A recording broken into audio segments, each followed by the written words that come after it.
परम पिता परमेश्वर, दिल से धन्यवाद करते हैं आपके महान प्रेम और उस अनुग्रह के लिए जिसके द्वारा प्रभु आपने हमारे लिए उद्धार का मार्ग बनाकर अपने पुत्र को भेजा और उसने हमारे लिए वो मार्ग तैयार किया जो जीवित और नया मार्ग है, ताकि हर एक विश्वास करने वाला उस मार्ग के द्वारा परमेश्वर के समीप पहुंचे और उद्धार पाकर परमेश्वर की महिमा का कारण बने। धन्यवाद करते प्रभु आपके कार्यों के लिए जो आपने सब विश्वास करने वालों के लिए किया है, और जो विश्वास करने वाले हैं पवित्र आत्मा के सामर्थ के द्वारा, पवित्र आत्मा की सहायता से वो इस मार्ग में चलकर उद्धार तक पहुंच सकते हैं। पवित्र आत्मा की अगुवाई आवश्यक है और हम धन्यवाद करते हैं आपने कलीसिया में पवित्र आत्मा की अगुवाई को इसीलिए रखा है ताकि जो लोग कलीसिया में जुड़े वो पवित्र आत्मा की अगुवाई में चलकर परमेश्वर के समीप जा सके और उद्धार पाकर परमेश्वर की महिमा का कारण बने। हम धन्यवाद करते प्रभु आपके सारे प्रयोजन के लिए और इस प्रार्थना को आपके इकलौते पुत्र प्रभु यीशु मसीह के जीवित पवित्र सामर्थी नाम से मांगते हैं, आमीन। Praise the Lord. हम परमेश्वर का धन्यवाद करते हैं, वो अनुग्रहकारी और अद्भुत कार्यों का करने वाला परमेश्वर है। आज हम परमेश्वर की व्यवस्था के बारे में अध्ययन कर रहे हैं और मूसा की व्यवस्था, परमेश्वर की व्यवस्था, और आज हम देखेंगे मसीह की व्यवस्था। मसीह की व्यवस्था क्या है और मसीह ने परमेश्वर की व्यवस्था को भी पूरा किया और मूसा की व्यवस्था को भी पूरा किया, और आज एक मसीही को मसीह की व्यवस्था का पालन करना है और वो क्या है और हम किस प्रकार इस उद्धार के मार्ग में आगे बढ़ सकते हैं। Jesus Christ fulfilled the law of Moses on the cross, and अब यीशु मसीह ने मूसा की व्यवस्था को पूरा किया क्रूस पर। अब बचा क्या? 10 आज्ञाएं और मसीह की व्यवस्था, यानी law of Christ and 10 commandments. मेरे साथ एक पद निकालें जो आपको मिलेगा इब्रानियों की पत्री, उसका 9 अध्याय, इब्रानियों की पत्री और उसका 9 अध्याय, और 9 अध्याय का 11 पद पढ़ेंगे। परंतु जब मसीह आने वाली अच्छी अच्छी वस्तुओं का महायाजक होकर आया तो उसने और भी बड़े और सिद्ध तंबू से होकर, जो हाथ का बनाया हुआ नहीं, अर्थात इस सृष्टि का नहीं, और बकरों और बछड़ों के लहू के द्वारा नहीं, पर अपने ही लहू के द्वारा एक ही बार पवित्र स्थान में प्रवेश किया और अनंत छुटकारा प्राप्त किया। बस यहाँ पर हम एक बहुत इंपॉर्टेंट चीज देखते हैं। जैसे मूसा का तंबू था, मूसा के तंबू के बाद पुराने नियम में दाऊद का तंबू पाया जाता है, लेकिन हम यहाँ पर देख रहे हैं कि परंतु जब मसीह आने वाली अच्छी अच्छी वस्तुओं का महायाजक होकर आया तो उसने और भी बड़े और सिद्ध तंबू से होकर, फिर एक तंबू का वर्णन है। ये कौन है जो और भी मूसा के तंबू से बड़ा और सिद्ध तंबू में होकर किसने काम किया? ये है प्रभु यीशु मसीह। प्रभु यीशु मसीह ने अपनी देह को मंदिर कहा था, और यीशु मसीह की देह वो मंदिर है, वो तंबू है जिसमें होकर उसने, और ये हाथ का बनाया हुआ नहीं, तो मसीह की देह जिसे हम आज कलीसिया कहते हैं, ये वो तंबू है जिसे यीशु मसीह ने सिद्ध किया स्वयं, और वो महायाजक बनकर आया था और उसने इस देह को, इस तंबू को सिद्ध किया है, अर्थात कलीसिया सिद्ध तंबू है। उसके बाद इसमें लिखा है कि बकरों बछड़ों के लहू के द्वारा नहीं, परंतु अपने ही लहू के द्वारा। यीशु मसीह का लहू सबसे पावरफुल है, और इसलिए हम परमेश्वर का धन्यवाद करते हैं कि हम उस प्रभु के पास आए हैं जो अब तक का सिद्ध तंबू है और जो हमारा महायाजक भी है और उसने अपने लहू के द्वारा इस तंबू को अर्थात कलीसिया को सिद्ध किया है। और ये कलीसिया जो है वो सिद्ध तंबू कहलाती है। और ये body of Christ is the perfect tent, यही है सिद्ध तंबू। To access to the presence of God, यानी परमेश्वर तक पहुंचने का। परमेश्वर की उपस्थिति में क्या था? 10 हुक्म, 10 कमांडमेंट। अब एक पद और पढ़ेंगे जो आपको मिलेगा यूहन्ना रचित सुसमाचार और उसका पहला अध्याय। यूहन्ना रचित सुसमाचार और उसका पहला अध्याय और उसका 17 पद। पहला अध्याय और उसका 17 पद। इसलिए की व्यवस्था तो मूसा के द्वारा दी गई, परंतु अनुग्रह और सच्चाई यीशु मसीह के द्वारा पहुंची। देखिए, मूसा के तंबू के द्वारा व्यवस्था आई, तो मूसा की व्यवस्था मूसा का तंबू है। और उसके बाद लिखा है कि परंतु अनुग्रह और सच्चाई, तो यीशु मसीह के तंबू में आपको क्या मिलेगा? अनुग्रह और सच्चाई। In the body of Christ we received grace and truth. ये अनुग्रह और सच्चाई दोनों एक साथ आती है। कई बार लोग कहते हैं परमेश्वर का अनुग्रह हम पर हो जाए, लेकिन परमेश्वर अनुग्रह करेगा नहीं जब तक तुम सत्य को जानोगे नहीं और सत्य को मानोगे नहीं। रोमियो की पत्री 6 अध्याय उसका पहला और दूसरा पद पढ़ेंगे। रोमियो की पत्री उसका 6 अध्याय और उसका पहला और दूसरा पद। तो हम क्या कहें? क्या हम पाप करते रहें कि अनुग्रह बहुत हो? कदापि नहीं। हम जब पाप के लिए मर गए तो फिर आगे को उसमें जीवन कैसे बिताएं? पाप में कैसे जीवन बिताएं? लोग यही नहीं समझ रहे हैं कि यीशु मसीह जब हमारे पापों के लिए मर गया तो हम उसके साथ मर गए। तो आज हम पापों में जीवन बिता रहे हैं, तो हम जीवन क्यों बिता रहे? ताकि अनुग्रह बहुत हो। ध्यान रखें, केवल अनुग्रह नहीं बल्कि अनुग्रह और सत्य। इसका मतलब है कि सत्य द्वारा नियंत्रित अनुग्रह, यानी सच्चाई के द्वारा कंट्रोल अनुग्रह। अनुग्रह परमेश्वर आपके जीवन में उतना ही करेगा जितना सत्य आपको मालूम है और जितना सत्य आप मानते हैं, उसके अनुसार अनुग्रह होगा। दूसरे शब्दों में जो मसीह की व्यवस्था या मसीह का कानून है, मसीह के कानून अर्थात लॉ ऑफ क्राइस्ट के तहत नियंत्रित जीवन, regulated living under the law of Christ, यानी मसीह की व्यवस्था के अंतर्गत नियंत्रित जीवन, कंट्रोल्ड लाइफ, इसको कहते हैं अनुग्रह और सच्चाई। और जब ऐसा जीवन होगा तो गलातियों की पत्री उसका 6 अध्याय, गलातियों की पत्री उसका 6 अध्याय और 6 अध्याय का 2 पद पढ़ेंगे, बल्कि पहला और दूसरा पद पढ़ दें। हे भाइयों, यदि कोई मनुष्य किसी अपराध में पकड़ा भी जाए तो तुम जो आत्मिक हो नम्रता के साथ ऐसे को संभालो और अपनी भी चौकसी रखो कि तुम भी परीक्षा में ना पड़ो।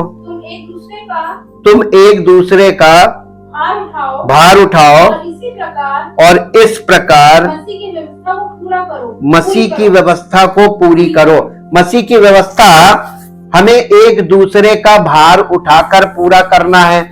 और मूसा की व्यवस्था में हम पर भार डाला जाता था। इसको कंपेयर कर लीजिए मूसा की व्यवस्था से। यहाँ पे लिखा हुआ है एक दूसरे का भार उठाकर मसीह की व्यवस्था को पूरा करो, द लॉ ऑफ क्राइस्ट। और इसी के साथ साथ मत्ती रचित सुसमाचार उसका 23 अध्याय निकालिए और 23 अध्याय का 23 अध्याय और उसका पहले पद से पढ़ेंगे। तब यीशु ने भीड़ से और अपने चेलों से कहा, शास्त्री और फरीसी मूसा की गद्दी पर बैठे हैं, इसलिए वे तुमसे जो कुछ कहे वो करना और मानना, उनके से काम मत करना, क्योंकि वो कहते तो है पर करते नहीं। वे एक ऐसे भारी बोझ को जिनका उठाना कठिन है, बांधकर उन्हें मनुष्यों के कंधों पर रखते हैं। देखिए यहाँ पर बोझ लादा जाता था मूसा की व्यवस्था में, लेकिन मसीह की व्यवस्था क्या है? आपस में एक दूसरे का भार उठाओ, एक दूसरे का भार उठाओ। इसको आपको समझना पड़ेगा, यही है मसीह की व्यवस्था। और ये अकेले, यानी हम जैसे अब आपको पहले से शुरू से कह रहे हैं, एक अकेला विश्वासी कभी नहीं माना जाएगा। परमेश्वर कभी आपको विश्वासी नहीं मानेगा जब तक कि आप दूसरों का बोझ नहीं उठाएंगे। यीशु मसीह ने हम सब का बोझ उठाया और वो हमको ये सिखा रहा है कि हम भी आपस में एक दूसरे का बोझ उठाए, बर्डन शेयरर बने। और इसी प्रकार से हम देखते हैं कि New Testament believers then are not lawless और विदाउट लॉ।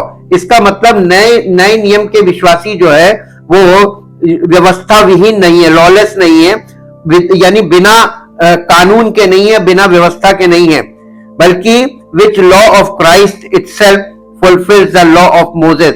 जबकि यीशु मसीह ने मूसा की व्यवस्था को 100% पूरा कर दिया। मत्ती रचित सुसमाचार उसका 5 अध्याय, मत्ती रचित सुसमाचार उसका 5 अध्याय और उसका 17 पद पढ़ेंगे। मत्ती रचित सुसमाचार 5 अध्याय का 17 पद। ये ना समझो कि मैं व्यवस्था या भविष्यवक्ताओं की पुस्तकों को लोप करने आया हूँ, लोप करने नहीं, परंतु यीशु मसीह पुराने नियम में जो व्यवस्था थी उसको क्या करने आया था? पूरा करने आया था। तो आप इस बात पर, इस शब्द पर फोकस कीजिए। इंग्लिश में लिखा फुलफिल, फुलफिल, और हिंदी में लिखा पूरा करने आया हूं। अब ये पूरा करना है, व्यवस्था को पूरा होना है और हमें, यानी यीशु मसीह पूरा करने के लिए आया था और उसने इसको पूरा कैसे किया? रोमियो की पत्री उसका 8 अध्याय, रोमियो की पत्री उसका 8 अध्याय, रोमियो 8 अध्याय और 8 अध्याय का 8 अध्याय उसका 3 और 4 पद पढ़ेंगे। क्योंकि जो काम व्यवस्था शरीर के कारण, क्योंकि जो काम व्यवस्था शरीर के कारण दुर्बल होकर ना कर सकी, उसको परमेश्वर ने किया, अर्थात अपने ही पुत्र को पाप में शरीर की समानता में और पाप बलि होने के लिए भेजकर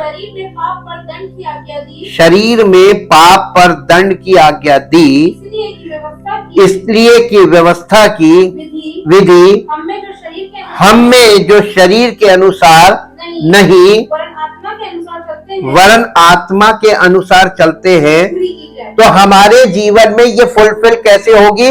आत्मा के अनुसार जीवन व्यतीत करने से। मसीह ने जो व्यवस्था को पूरा किया है वो व्यवस्था हमारे जीवन में मसीह की व्यवस्था लागू होगी और पवित्र आत्मा के द्वारा मसीह की व्यवस्था हमारे और आपके जीवन में पूरी होगी। ये यानी आत्मिक तौर पर जब हम जीवन व्यतीत करना शुरू करेंगे। इसमें जो इंपॉर्टेंट वर्ड है कि which the law of Christ itself fulfils the law of Moses. Yeshu Masih ने मूसा की व्यवस्था को पूरा कर दिया और पूरा करने के बाद अब वो क्या कह रहा है कि अब मसीह की व्यवस्था को हमें पूरा करना है। फुलफिल यानी पूर्ति, और ये पूर्ति शब्द का अर्थ लागू करना या जैसा लागू हो भी है, यानी हमारे जीवन में आत्मा की व्यवस्था लागू हो। तो यीशु पुराने और को नए और जीवंत तरीके से लागू करने के लिए आए थे। पुराने नियम को नया करके और जीवित तरीके से, जीवंत तरीके से हमारे और आपके जीवन में लागू करने आए थे और हमें पुराने को उस नए और जीवंत तरीके से लागू करना है अपने जीवन में। यानी हमको पुराने नियम की व्यवस्था को जो शारीरिक रूप से काम करती थी, शरीर के द्वारा कार्य किया जाता था मूसा की व्यवस्था में, अब हमको आत्मिक तौर पर उस व्यवस्था को अपने जीवन में के द्वारा पूरा करना है, क्योंकि मसीह ने हमारे लिए पूरा किया है।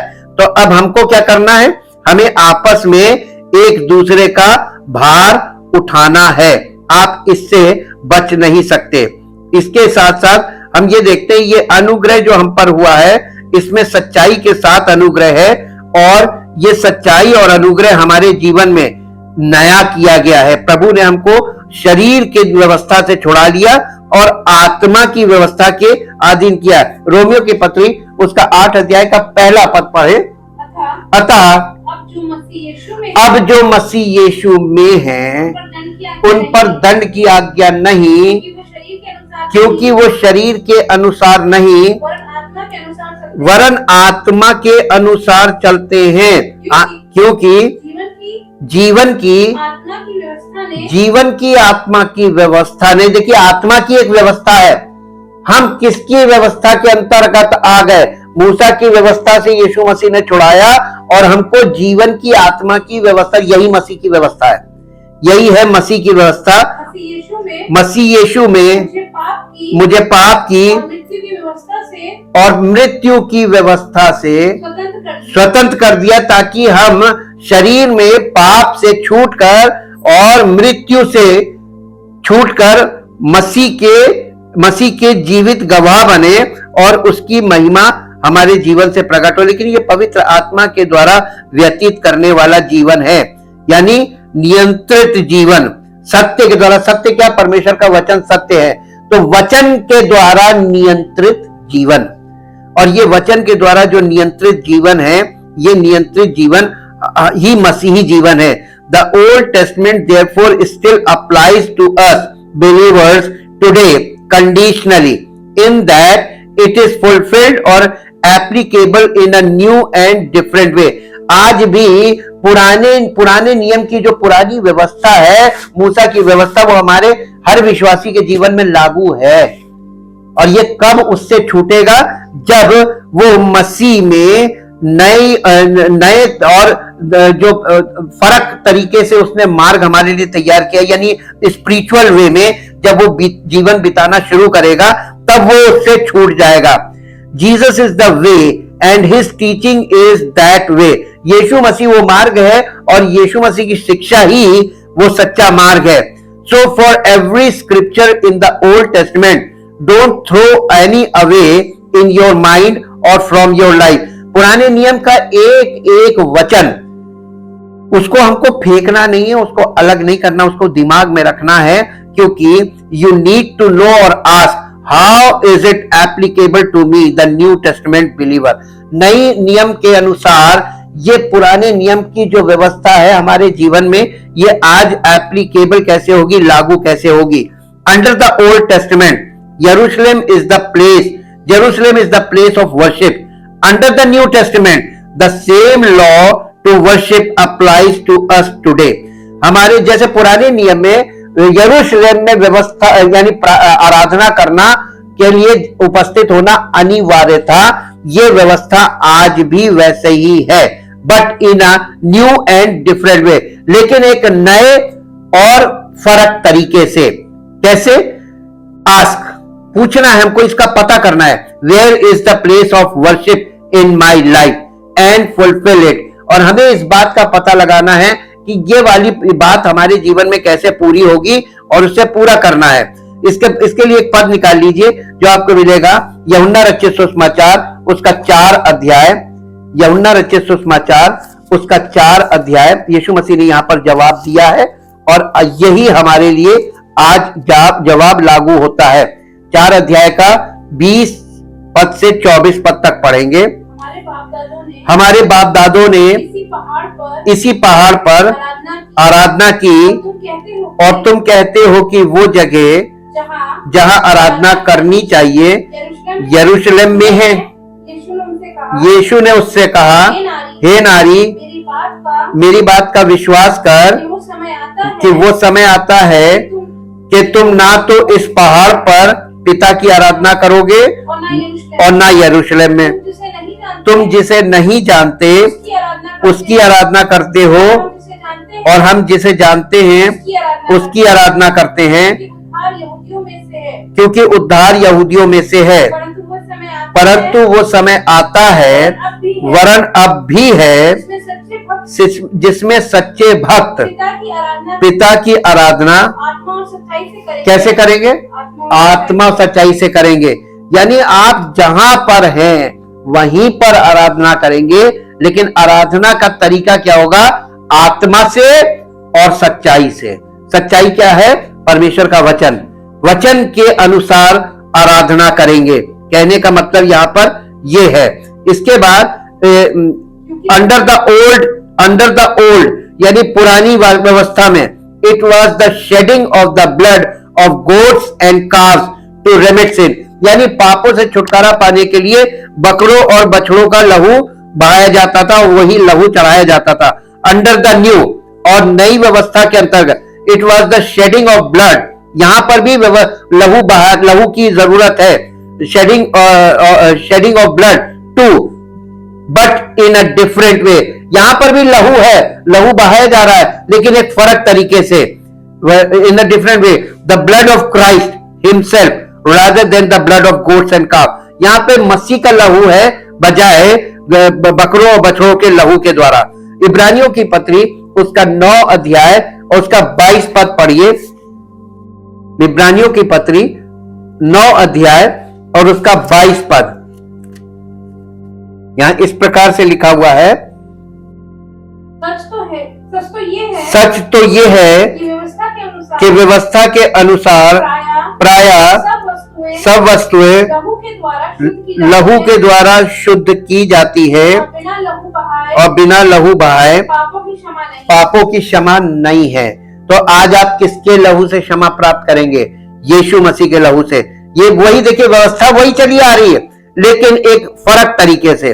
Hence it is true that the Old testament is the foundation of the New testament. इसका मतलब ये हुआ कि पुराना जो नियम है वो नए नियम का आधार है, फाउंडेशन, नींव है। और नए नियम में जब हम फाउंडेशनल चीजों को अंडरस्टैंड करते हैं, तब हम नए नियम में आगे बढ़ते हैं। The New testament is the fulfilment of the Old testament. ये जो नया नियम है ये पुराने नियम की पूर्ति है। In the New testament we fulfill the spirit of the law and not the letter of the law। नए नियम में हम आत्मा की व्यवस्था को पूरा करते हैं, ना कि शब्दों की व्यवस्था को। वहां अक्षरों की व्यवस्था 10 आज्ञाएं लिखित थी, पत्थर पे लिखित थी, और यहां पर क्या है? हम आत्मा की व्यवस्था को फॉलो कर रहे हैं।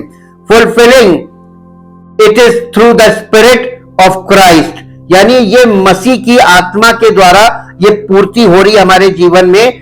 Who empowers us to be obedient and not through our own flesh or power। और ये हमको पवित्र आत्मा हमारे जीवन में इन सब चीजों को लागू भी कर रहा है, और इसको पूर्ति करने में, इसे फॉलो करने में हमें सामर्थ दे रहा है। ये हमारी अपनी शक्ति से, शारीरिक शक्ति से संभव नहीं है। जैसा कि हमने रोमियो की पत्री उसके 8 अध्याय में 1 से 3 पद तक अभी पढ़ा था। There is therefore now no condemnation to them which are in Christ Jesus, who walk not after the flesh but after the Spirit. For the law of the Spirit of life in Christ Jesus hath made me free from the law of sin and death. For what the law could not do, in that it was weak through the flesh, God sending his own Son in the likeness of sinful flesh, and for sin condemned sin in the flesh, that the righteousness of the law might be fulfilled in us who walk not after the flesh but after the Spirit.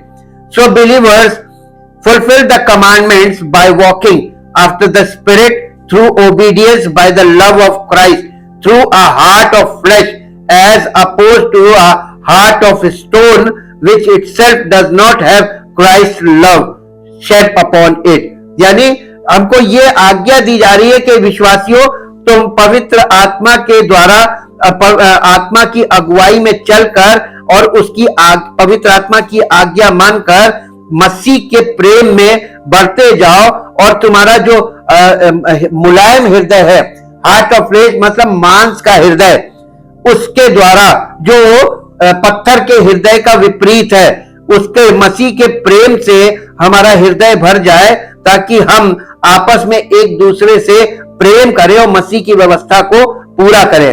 We are not under the letter of the law, but we sure are under the spirit of the law. यानी हम उसके अक्षर के जो पत्थर पर खोदे गए थे, अक्षर की वाचा के अंतर्गत नहीं है, बल्कि हम आत्मा की वाचा के अंतर्गत हैं, जिसका परिणाम है प्रेम। The spirit of the law is love, यानी आत्मा की व्यवस्था का अर्थ है प्रेम, which is shed abroad on our heart. और यीशु मसीह ने प्रेम की संति हमारे लिए बलिदान दिया, और उसका प्रेम हमारे हृदय में बढ़ता है पवित्र आत्मा के द्वारा। द स्पिरिट इज लव, आत्मा क्या है? प्रेम है। और इसके लिए एक पद निकालें, दूसरा कुरिन्थियों 3 अध्याय उसका 6 पद। दूसरा कुरिन्थियों 3 अध्याय उसका 6 पद यहां इस प्रकार से लिखा हुआ है।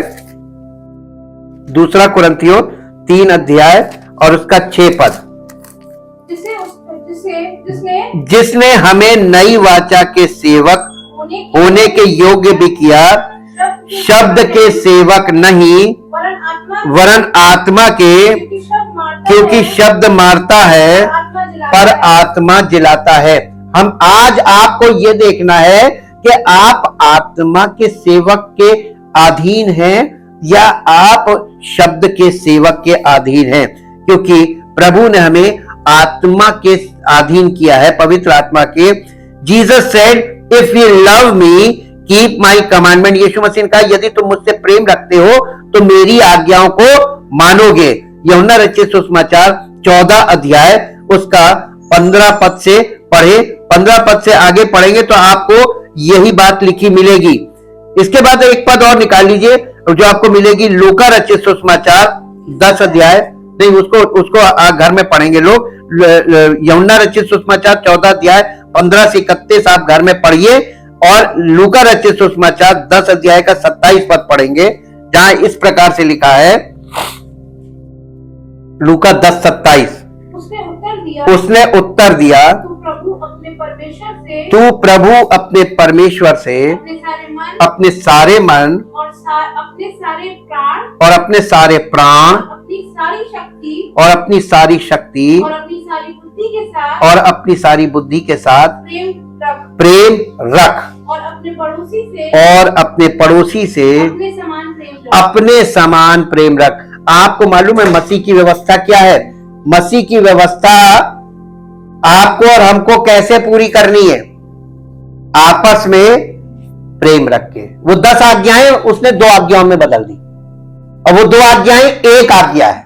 वो आज्ञा क्या है? अगर तुम अपने परमेश्वर से सारे मन, सारी बुद्धि, सारी शक्ति से प्रेम रखते हो, अगर, तो तुम अपने पड़ोसी से प्रेम रखो। अब पड़ोसी छाटा नहीं जा सकता। आपका पड़ोसी हो सकता छटा हुआ हो। आपकी क्रूस क्या है? उससे प्रेम रखना, और ऐसा वैसा नहीं, अपने समान। और लोगों को यही बात पसंद नहीं है, क्योंकि प्रेम कोई रखना नहीं मांगता। प्रेम कहां से आता है? प्रेम कहां से आता है? मेरे साथ एक पद निकालें, आपको हम बताते हैं प्रेम का आधार क्या। 10 आज्ञाएं मालूम है? 10 आज्ञाएं प्रेम का आधार है। बाइबल क्या बताती है 10 आज्ञाओं के विषय में? मेरे साथ निकालिए रोमियो की पत्री, उसका 13 अध्याय, Romeo 13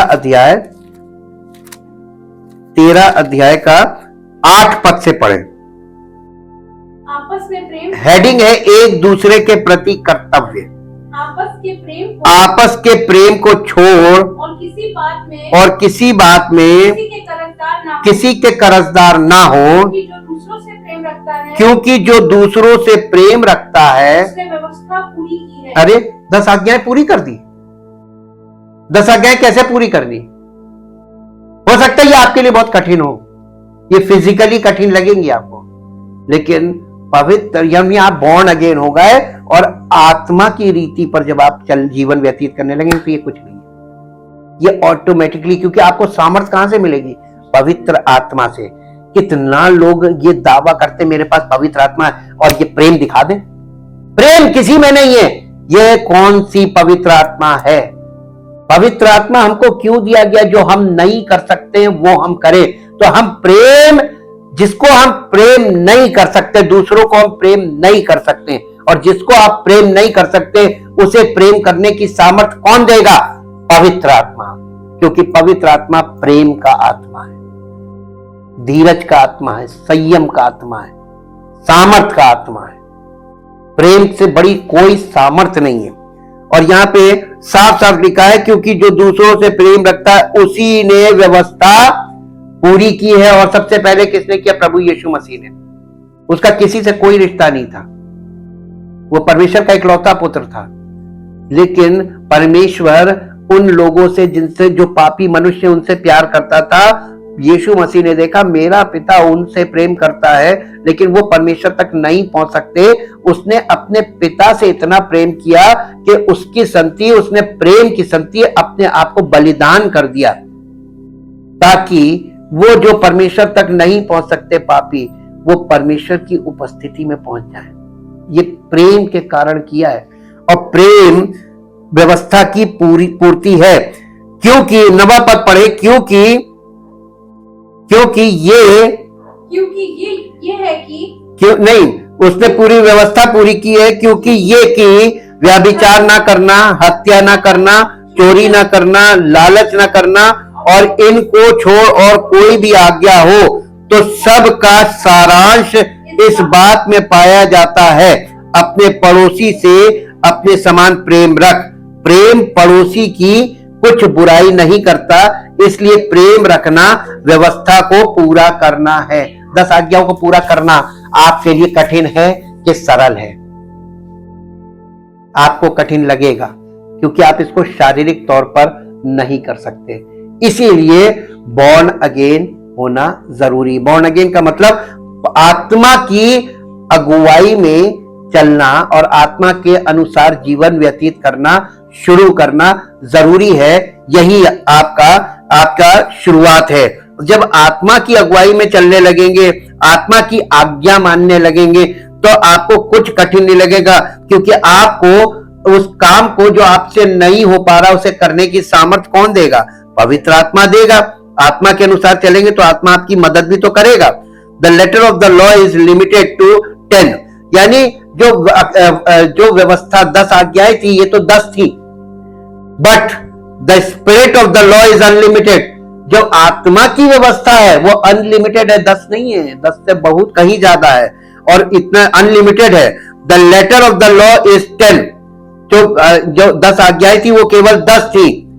letter of the law is 10 commandments. The spirit of the law is 10 wrapped up in unlimited commandments in the spirit we have received through Christ, whom we must obey because we love him. In that obedience, day by day, we find that we are fulfilling not just 10 commandments, we are fulfilling the 10 commandments revealed in unlimited truth, whereby the spirit of truth guides us into all truth. यूहन्ना रचित सुसमाचार 16 अध्याय उसके 13 पद में क्या कहा था प्रभु यीशु मसीह ने? परंतु जब वो अर्थात सत्य का आत्मा आएगा। सत्य क्या है? परमेश्वर का वचन।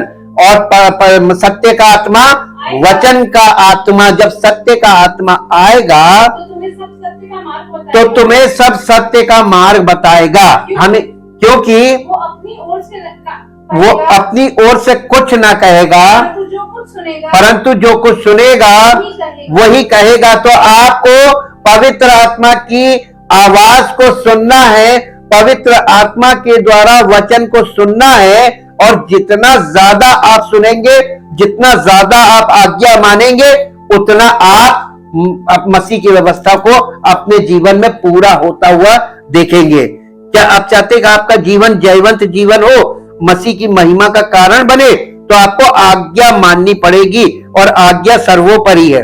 2 तीमुथियुस 3 अध्याय उसका 16 और 17 पद पढ़ेंगे। 2 तीमुथियुस 3 अध्याय उसका 16 और 17 पद यहां इस प्रकार से लिखा हुआ है। 3 अध्याय का 2 तीमुथियुस 3 अध्याय 16 और 17 पद। संपूर्ण पवित्र शास्त्र परमेश्वर की प्रेरणा से रचा गया है और उपदेश और समझाने और सुधारने और धार्मिकता की शिक्षा के लिए लाभदायक है, ताकि परमेश्वर का जन सिद्ध बने और हर एक भले काम के लिए तत्पर हो जाए, यानी तैयार हो जाए। इसी के साथ एक पद और पढ़िए, पहला तिमोथियस उसका पहला अध्याय, पहला तिमोथियस और उसका पहला अध्याय और उसका 5 पद। आज्ञा का सारांश, 10 आज्ञाओं का सारांश फिर देखिए। आज्ञा का सारांश ये है कि शुद्ध मन और अच्छे विवेक और कपट रहित विश्वास से प्रेम उत्पन्न हो। 10 आज्ञाओं का आउटपुट या उसका फल क्या है? प्रेम, निस्वार्थ प्रेम, बिना स्वार्थ का प्रेम। और ये प्रेम लोगों में क्यों नहीं पैदा हो रहा है? क्योंकि बॉर्न अगेन होना अनिवार्य है। आपको आत्मा की रीति पर इसको मानना है, आपको इसको शारीरिक रूप से नहीं मानना है। The New testament is the Old testament revealed in multiple ways, यानी नया नियम में पुराना नियम कई प्रकार से, कई तरीकों से प्रकट हो रहा है। मल्टीपल ट्रूथ, ढेर सारी सत्य के साथ प्रकट हो रहा है। ऑल ट्रूथ, सारा संपूर्ण सत्य। Where all truth is parallel, जहां पर सारा सत्य बराबर होता है, means no one truth of scripture contradicts the spirit of the other, but each truth of scripture is understood in the spirit of light of the others. यानी पुराने नियम में जितना सत्य रखा है वो नए नियम में आत्मा के द्वारा ही आपको प्रकट किया जाएगा। और जब आपको पता चलेगा तो नए नियम में आपको जो रास्ता बताया जा रहा है ये सब पुराने नियम में ले जाके पवित्र आत्मा दिखा भी रहा है, ताकि आप ये समझ जाएं कि इसके अलावा कोई दूसरा रास्ता नहीं है। और आप इसमें परमेश्वर की, अगर आप परमेश्वर से प्रेम करते हैं तो आप उसकी इच्छा अपने जीवन में जरूर पूरी होने देंगे और पूरी करने के लिए प्रयास करेंगे। Due to the enormity of this truth we have been given enormous grace where the spirit lives within us, revealing these enormous truth, how they specifically apply to our situations and circumstances, helping us and working within us, empowering us both to will and to do of his pleasure. For it is God which worketh in you both to will and to do his good pleasure. फिलिपियों की पत्री 2 अध्याय उसका 13 पद पढ़ेंगे। यहां इस प्रकार से लिखा है, फिलिपियों की पत्री 2 अध्याय उसका 13 पद, क्योंकि परमेश्वर ही है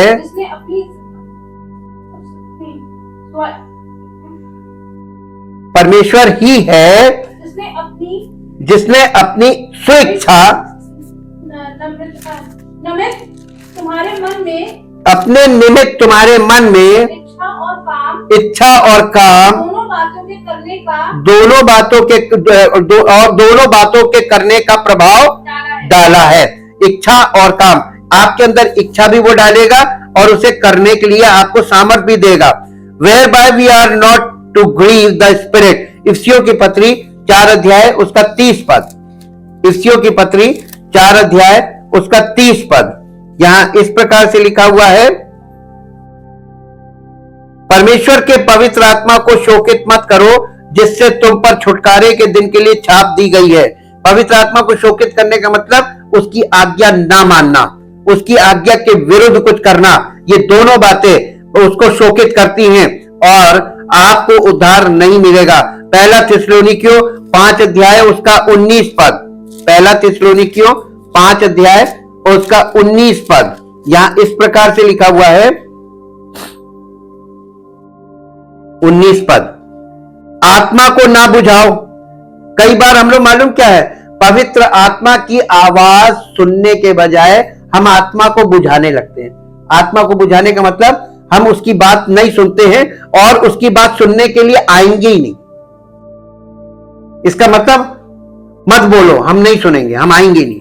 आत्मा को बुझाना इसी को बोलते हैं। Nor quench the spirit but overcome evil and never let sin have dominion over us. अब आपके ऊपर पाप जयवंत ना हो, आप पवित्र आत्मा की आज्ञा मानते जाओ और मसीही जीवन में आगे बढ़ते जाओ। ये जीवन चलायमान जीवन है, चलना है, आपको मानना है और आना है और सुनना है और मानना है और चलना है। Under the law of Moses Jerusalem is the place of worship. There is no temple to desecrate by mistake और error until a person gets to Jerusalem in a year or two। यानी यरूशलेम में हर व्यक्ति को, हर विश्वासी को जाना अनिवार्य था। 3 बार साल में 3 बार तो मिनिमम उसको जाना ही जाना था। Under the law of Christ you are the place of worship, the temple of the holy spirit, God's building. You don't need a year और to to desecrate your temple. Any time anywhere you can choose to mind the flesh and sin or mind the spirit and overcome it। आप नए नियम में कभी भी अपने मन के ऊपर कंट्रोल करके आप पर मसीह के लिए उपस्थित हो सकते हैं। ये आपका जयवंत होना है। माइंड द स्पिरिट यानी आत्मा की सामर्थ्य से अपने मन पर काबू पाकर और जयवंत होकर आप मसीह की उपस्थिति में उपस्थित हो सकते हैं। What you mind or spend time musing or pondering upon to do good or bad is what you will end up doing, not because sin has dominion over you। This is the law of the spirit। आत्मा की व्यवस्था स्वतंत्र व्यवस्था है, वो आपको घसीट कर लाएगी नहीं। आपको अपनी स्वतंत्र इच्छा से परमेश्वर की उपस्थिति में आकर पवित्र आत्मा के द्वारा उसकी आज्ञाओं को मानना है, सुनना है, समझना है और उस पर चलना है। कोई आपको नहीं देख रहा, परमेश्वर स्वयं आपको देखेगा और आपका रिजल्ट वही होगा जो आप कर रहे हैं, जो आप बो रहे हैं, जो आप जैसा जीवन व्यतीत कर रहे हैं, जैसे आपके विचार हैं, जैसा आप व्यवहार कर रहे हैं, उनके आधार पर ही आपका न्याय होगा। इसीलिए अंतिम न्याय के विषय में लिखा है, मैं हर एक को उसके कामों के अनुसार। आप मसीह के साथ कैसा व्यवहार कर रहे हैं, ये सबसे प्रायोरिटी पे परमेश्वर आपको देख रहा है। और आप कहते तो है कि हम विश्वासी हैं, हम मसीही विश्वासी हैं, लेकिन आपके जीवन में मसीही विश्वासी का प्रमाण नहीं है अगर, तो आपको सचेत होना है और आपको चैतन्य होना है। आपको इस बात को समझना है कि कहां हमसे चूक हो रही है और क्यों हो रही है और हम उसमें अपने ओर से क्या कर सकते हैं, ताकि परमेश्वर की इच्छा आपके जीवन में पवित्र आत्मा के द्वारा पूरी की जाए और आपका जीवन मसीह की महिमा के योग्य बने, ताकि उसका नाम महिमा पाए। परम पिता परमेश्वर, हम आपका हृदय से धन्यवाद करते हैं उस आपके महान प्रेम और उस अनुग्रह के लिए जिसके द्वारा प्रभु आपने हमको एक ऐसी विधि दी है कि पवित्र आत्मा के अधीन कर दिया है, ताकि हम स्वतंत्र हैं।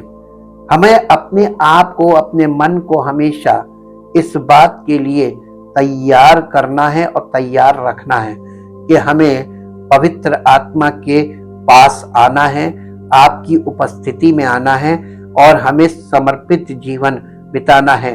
वचन के द्वारा नियंत्रित जीवन ही मसीही जीवन का प्रत्यक्ष प्रमाण है और पवित्र आत्मा के फलों के द्वारा ये हमारे जीवन से प्रकट होता है।